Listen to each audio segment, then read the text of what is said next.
কর্মী হিসেবে বাংলাদেশ জাতীয়তাবাদী দলের পতাকা বহন করতে চাই। আমার শৈশব কেটেছে বাংলাদেশ জাতীয়তাবাদী দলের গল্প শুনে।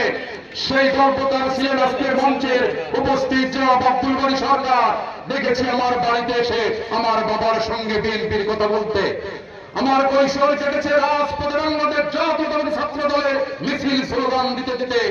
যুবক বয়স পার করেছি বাংলাদেশ জাতীয়তাবাদী যুব দলের মিছিল স্লোগান দিয়ে।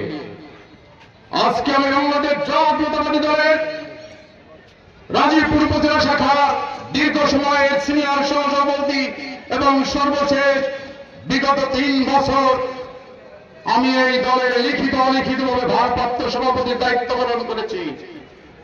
প্রিয় বন্ধুরা আমার, আজকে তারেক রহমান বিগত খুনি ফ্যাসিস্ট শেখ হাসিনা সরকার বাংলাদেশকে ঝাঁঝরা করে দিয়ে যে ধ্বংসস্তূপ তৈরি করেছেন, সেই ধ্বংসস্তূপ থেকে উত্তরণের জন্য যে তরুণ নেতৃত্বের সন্ধান করছেন, আমি সেই তরুণ নেতৃত্বের অংশীদার হতে চাই।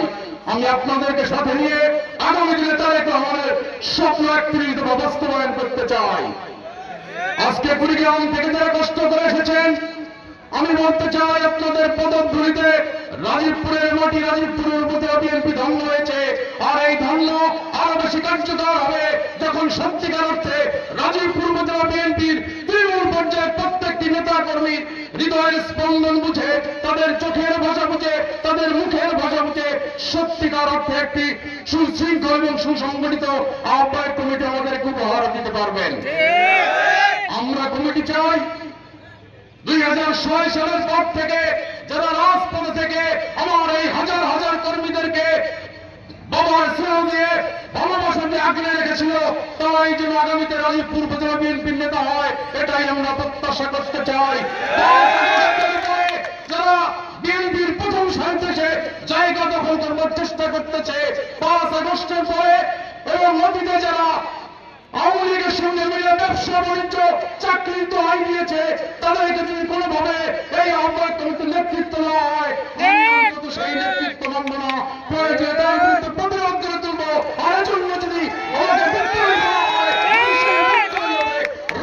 বন্ধুরা সবাইকে ধন্যবাদ।